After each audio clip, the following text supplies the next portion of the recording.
ರಾಜಧಾನಿಯ ಮೆಟ್ರೋ ಪ್ರಯಾಣಿಕರಿಗೆ ಇಂದಿನಿಂದ ಗುಡ್ ನ್ಯೂಸ್ ಅಂತಾನೆ ಹೇಳ್ಬೋದು. ಕಾರಣ ಏನು ಅಂತ ಹೇಳಿದ್ರೆ, ಹಳದಿ ಮಾರ್ಗದಲ್ಲಿ 4ನೇ ರೈಲು ಈಗಾಗಲೇ ಟ್ರ್ಯಾಕಿಗೆ ಇಳಿದಿರುವಂಥದ್ದು. ಸದ್ಯ ನಾನೀಗ R V road metro station ಇಳಿದ್ದೀನಿ. ಆರ್ ವಿ ರೋಡ್ ಮೆಟ್ರೋ ಸ್ಟೇಷನ್ನಿಂದ ಬೊಮ್ಮಸಂದ್ರಕ್ಕೆ ಸಂಚಾರವನ್ನು ಮಾಡಲಿಕ್ಕೆ ಈಗಾಗಲೇ 4ನೇ ಮೆಟ್ರೋ ರೈಲು ಕೂಡ ಆಗಮಿಸಿರುವಂಥದ್ದು. ಪ್ರಯಾಣಿಕರು ಕೂಡ ಈಗಾಗಲೇ ಮೆಟ್ರೋ ಟ್ರೈನಿನಲ್ಲಿ ಸಂಚಾರವನ್ನು ಮಾಡಲಿಕ್ಕೆ ಮುಂದಾಗಿರುವಂಥದ್ದು. ಈಗಾಗಲೇ ಇವತ್ತು ಬೆಳಗ್ಗೆ 6 ಗಂಟೆಯಿಂದಲೇ ಈ ಒಂದು ಮೆಟ್ರೋ ರೈಲು ಸಂಚಾರವನ್ನು ಮಾಡ್ತಾ ಇರುವಂಥದ್ದು. ನಿನ್ನೆ ಬೆಳಗ್ಗೆ 6:30ರಿಂದ ಸಂಚಾರ ಮಾಡಿದಂತಹ ರೈಲು ಇವತ್ತು 6 ಗಂಟೆಯಿಂದಲೇ ಸಂಚಾರವನ್ನು ಮಾಡಲಿಕ್ಕೆ ಮುಂದಾಗಿರುವಂಥ, ಅಂದರೆ ಆಗಸ್ಟ್ 10ನೇ ತಾರೀಕು ದೇಶದ ಪ್ರಧಾನಮಂತ್ರಿ ನರೇಂದ್ರ ಮೋದಿಯವರು ಈ ಒಂದು ಮೆಟ್ರೋ ಮಾರ್ಗಕ್ಕೆ ಚಾಲನೆಯನ್ನು ನೀಡಿದ್ರು. 11ನೇ ತಾರೀಕಿನಿಂದ ಮೆಟ್ರೋ ಪ್ರಯಾಣಿಕರಿಗೆ ಈ ಒಂದು ರೈಲಿನಲ್ಲಿ ಸಂಚಾರವನ್ನು ಮಾಡಲಿಕ್ಕೆ ಅವಕಾಶವನ್ನು ಕಲ್ಪಿಸಿದರು. ಆದರೆ ಕೇವಲ 3 ರೈಲು ಮಾತ್ರ ಇದ್ದ ಕಾರಣಕ್ಕಾಗಿ 25 ನಿಮಿಷಕ್ಕೆ ಒಂದರಂತೆ ಮೆಟ್ರೋ ರೈಲುಗಳು ಸಂಚಾರವನ್ನು ಮಾಡ್ತಿದ್ವು. ಹಾಗಾಗಿ ಮೆಟ್ರೋ ಪ್ರಯಾಣಿಕರಿಗೆ ತುಂಬ ದೊಡ್ಡ ಮಟ್ಟದಲ್ಲಿ ಸಮಸ್ಯೆ ಕೂಡ ಆಗ್ತಿತ್ತು, ಎಲ್ಲೋ ಲೈನ್ನಲ್ಲಿ ಅನ್ನೋಂಥ ಒಂದು ಮಾತುಗಳು ಇತ್ತು.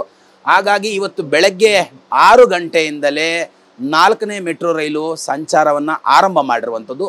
ಇಂದಿನಿಂದ ಎಲ್ಲೋ ಲೈನ್ನಲ್ಲಿ 19 ನಿಮಿಷಕ್ಕೆ ಒಂದು ಮೆಟ್ರೋ ರೈಲು ಸಂಚಾರವನ್ನು ಮಾಡ್ತಿರುವಂಥದ್ದು. ಇದು ಮೊದಲ ರೈಲು, ಅಂದರೆ ಆರ್ ವಿ ರೋಡ್ನಿಂದ ಬೊಮ್ಮಸಂದ್ರಕ್ಕೆ ಸಂಚಾರವನ್ನು ಮಾಡ್ತಾ ಇರುವಂತಹ ಮೊದಲ ರೈಲಾಗಿರುವಂಥದ್ದು. ಒಳಭಾಗದಲ್ಲಿ ಪ್ರಯಾಣಿಕರು ಕೂಡ ಸಾಕಷ್ಟು ಸಂಚಾರವನ್ನು ಮಾಡಲಿಕ್ಕೆ ಮುಂದಾಗಿದ್ದಾರೆ.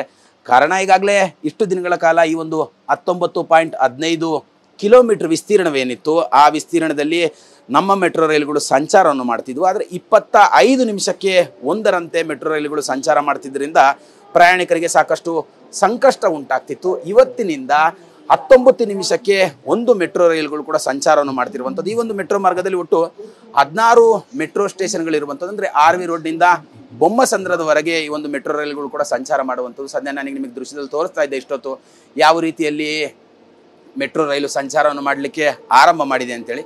ನನ್ನ ಜೊತೆಲಿ ಸಾಕಷ್ಟು ಜನ ಪ್ರಯಾಣಿಕರು ಕೂಡ ಇದ್ದಾರೆ, ನಾನು ಅವ್ರನ್ನೇ ಮಾತಾಡಿಸ್ತಾ ಹೋಗ್ತೀನಿ. ಸರ್, ತಾವು ಕೂಡ ಈ ಒಂದು ಎಲ್ಲೋ ಲೈನ್ ಮೆಟ್ರೋ ಮಾರ್ಗದಲ್ಲಿ ಇವತ್ತು ಸಂಚಾರವನ್ನು ಮಾಡ್ತಿದ್ದೀರಾ. ಇಲ್ಲಿವರೆಗೂ 6:15ಗೆ ಸ್ಟಾರ್ಟ್ ಆಗ್ತಿದ್ದಂತಹ ಮೆಟ್ರೋ ರೈಲು ಇವತ್ತು 6 ಗಂಟೆಯಿಂದನೇ ಸ್ಟಾರ್ಟ್ ಆಗಿದೆ. 4ನೇ ರೈಲು ಕೂಡ ಇವತ್ತು ಟ್ರ್ಯಾಕಿಗೆ ಇಳಿದಿರುವಂಥದ್ದು. ಇದರಿಂದ ತಮಗೆ ಎಷ್ಟು ಉಪಯೋಗ ಆಗುತ್ತೆ ಅಂತ ಅನ್ಸುತ್ತೆ ಸರ್? ಸರ್, ಬೊಮ್ಮಸಂದ್ರದಿಂದ ಆರ್ ವಿ ಕಾಲೇಜ್ಗೆ 25 ನಿಮಿಷಕ್ಕೊಂದು ಟ್ರೈನ್ ಇತ್ತಲ್ವ. ಸೊ ಒಂದು 5 ನಿಮಿಷ ನಾವು ಮಿಸ್ ಮಾಡ್ಕೊಂಡ್ರು ಮತ್ತೆ ಒಂದು 25 ನಿಮಿಷ ನಾವು ಕಾಯಬೇಕಾಗಿತ್ತು. ಸೊ ಇವಾಗ ಒಂದು 20 ನಿಮಿಷಕ್ಕೆ ಅದು ಒಂದು 5 ನಿಮಿಷಕ್ಕೆ ರಿಡ್ಯೂಸ್ ಆಗಿರೋದ್ರಿಂದ ಸ್ವಲ್ಪ ಬೇಗನೆ ನಾವು ರೀಚ್ ಆಗ್ಬೋದು ಅಂತ ಅನ್ಸುತ್ತೆ ಸರ್. ಇವತ್ತು ಮೊದಲ ರೈಲು, ಅಂದರೆ ಆರ್ ವಿ ರೋಡ್ನಿಂದ ಬೊಮ್ಮಸಂದ್ರಕ್ಕೆ ಪ್ರಯಾಣವನ್ನು ಮಾಡ್ತಿರುವಂತಹ ರೈಲಿನಲ್ಲಿ ತಾವು ಕೂಡ ಸಂಚಾರವನ್ನು ಮಾಡ್ತಿದ್ದೀರಾ. ಏನು ಹೇಳ್ತೀರಿ ಸರ್? 6 ಗಂಟೆಗೂ ಕೂಡ ಮೆಟ್ರೋ ಸ್ಟಾರ್ಟ್ ಆಗಿರುವಂಥದ್ದು. ಏನಿಲ್ಲ ಸರ್, ತುಂಬ ಖುಷಿ ಆಗ್ತದೆ.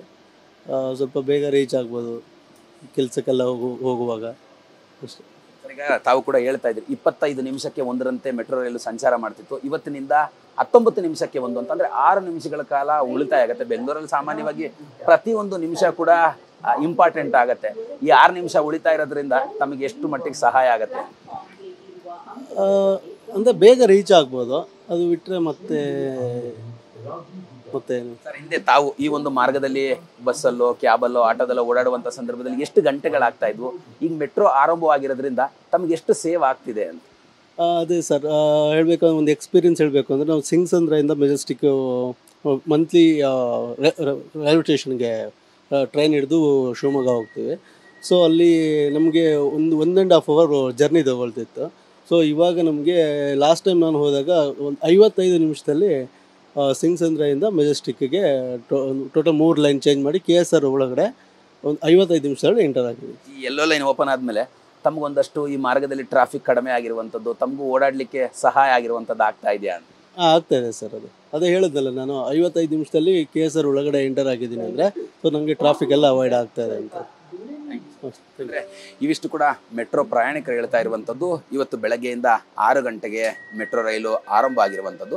ಅಂದರೆ ಹಿಂದೆ ಏನು 25 ನಿಮಿಷಕ್ಕೆ ಒಂದು ಮೆಟ್ರೋ ರೈಲು ಸಂಚಾರ ಮಾಡ್ತಿತ್ತು, ಇಂದಿನಿಂದ 19 ನಿಮಿಷಕ್ಕೆ ಒಂದು ಮೆಟ್ರೋ ರೈಲು ಸಂಚಾರ ಮಾಡ್ತಿರೋದ್ರಿಂದ ನಮಗೆ ತುಂಬ ಸಹಾಯ ಆಗುತ್ತೆ ಅನ್ನೋಂಥ ಒಂದು ಮಾತುಗಳು ಕೂಡ ಹೇಳ್ತಾ ಇರುವಂಥದ್ದು. ಕ್ಯಾಮ್ರಾ ಪರ್ಸನ್ ರಾಜು ಜೊತೆ ಕಿರಣ್ ಸೂರ್ಯ, TV9 ಬೆಂಗಳೂರು.